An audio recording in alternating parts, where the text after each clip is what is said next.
નમસ્કાર મિત્ર, મારું નામ રાજ ગોસ્વામી છે. આજે હું તમારી સમક્ષ એ રીતનો વિચાર લાવ્યો છું કે જે ગીતાજીમાંથી ભગવાન શ્રીજી આપણે વિભૂતિઓ કહે છે 10મા અધ્યાયમાં, એ વિભૂતિઓની ચર્ચા કરવાની છે. હું તમને સામાન્ય વાત કરું અને જે 10મા અધ્યાયની સંપૂર્ણ ચર્ચા કરી, તો અમે જ્યારે અભ્યાસ કર્યો ત્યારે એમાંથી ઘણા અમને નવા વિચારો આવ્યા કે આ રીતનું છે તો કઈ રીતે છે એમ. તો જેમ કે તમને જણાવું થોડું ઘણું કે ભગવાન કહે છે કે 11 રુદ્રમાં હું શંકર છું, યક્ષ રાક્ષસોમાં ધનવાન સ્વામી કુબેર છું, મહર્ષિઓમાં હું ભૃગુ છું, અક્ષરોમાં હું ઓમકાર છું, સર્વ પ્રકારના યજ્ઞમાં જપ યજ્ઞ છું, સ્થાવરોમાં હું હિમાલય છું. તો અમે આનો જે અભ્યાસ કર્યો, અમે મિત્રો જ્યારે ચર્ચા કરી, આની પર ડિબેટ કરી, ઘણું કર્યું અમે, ત્યારે ક્યાંક ને ક્યાંક એ અમે જોયું કે ભગવાન છે, જે બ્રહ્મ છે, તે જે સર્વે વસ્તુ છે જગતની અંદર, તેની અંદર સર્વશ્રેષ્ઠ છે તે ભગવાન છે. અને આપણે ક્યાંક ને ક્યાંક એ સર્વ જે શ્રેષ્ઠ છે તેને પામવાનો પ્રયત્ન કરતા હોય.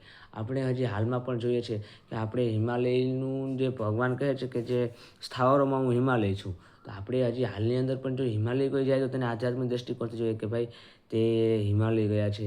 આમ કે આપણા સંસ્કૃતિની અંદર જ તેને મહાન કહેવામાં આવેલ છે. તો આપણા જે જો ભગવાને કીધું છે કે શિખરો પર્વતોમાં હું મેરુ પર્વત છું, તો આપણે ખ્યાલ છે કે આપણે જે ભજન છે તેમાં પણ મેરુ પર્વતનો જે ઉલ્લેખ છે તે વારંવાર કરવામાં આવે છે. એટલે જે આપણે જેમ કે 8 વર્ષમાં હું અગ્નિ છું, ભગવાન એવું કહે છે. તો આપણે યજ્ઞ હોય, પૂજા હોય, તેની અંદર અગ્નિદેવનો આપણે ખૂબ જ વ્યાપક પ્રમાણ આપણે કે એને અગ્નિદેવ છે યજ્ઞ હવન હોમ કંઈ થતું નથી. તો આ જે વસ્તુ છે અને જે ભગવાને જે ગુણ કીધા છે, પક્ષીઓમાં હું ગરુડ છું, મૃગરાજમાં હું સિંહ છું, તો અમને એમ થયું કે જે આ બધા જે ભગવાને કીધા છે તેની પાછળનું કારણ શું છે. બરાબર કે એ બધા જે વસ્તુ ભગવાને જે કીધા છે તેઓની પાસે ક્યાંક ને ક્યાંક એવો કોઈ ગુણ છે કે જે બ્રહ્મની નજીક છે. જેમ આપણે કેન ઉપનિષદમાં આપણે અભ્યાસ કરીએ કે અગ્નિદેવ, વાયુદેવ અને ઇન્દ્રદેવ ભગવાનની બ્રહ્મની નિકટ હતા, એટલે તેઓને સાચું બ્રહ્મ તત્વનું જ્ઞાન પ્રાપ્ત થયું. તો આ જે બધા છે તેની અંદર ક્યાંક ને ક્યાંક એવા કોઈ ગુણ છે છુપાયેલા કે જેનાથી બ્રહ્મએ માત્ર ને માત્ર તેઓની પસંદગી કરી કે આ બધાની અંદર તો હું છું જ. બરાબર. તો અમે જોયું કે જો સિંહ છે કે ગરુડ છે, તો તેની અંદર પોતાની અંદર પોતાનો એક અલગ જ એવો ગુણ છે, એવી એક અલગ જ વસ્તુ છે કે જે અન્યોની અંદર જોવા નથી મળતી. તે પોતાની અંદર એક પોતે જ છે. એટલે બ્રહ્મ જ છે એમ જ જાણવાનું છે આપણે. એ ભગવાને આપણે આ અધ્યાયની અંદર વાત કરવામાં આવેલી છે. પછી જે આપણે ખ્યાલ છે કે ભગવાન કહે છે છંદોમાં હું ગાયત્રી છંદ છું.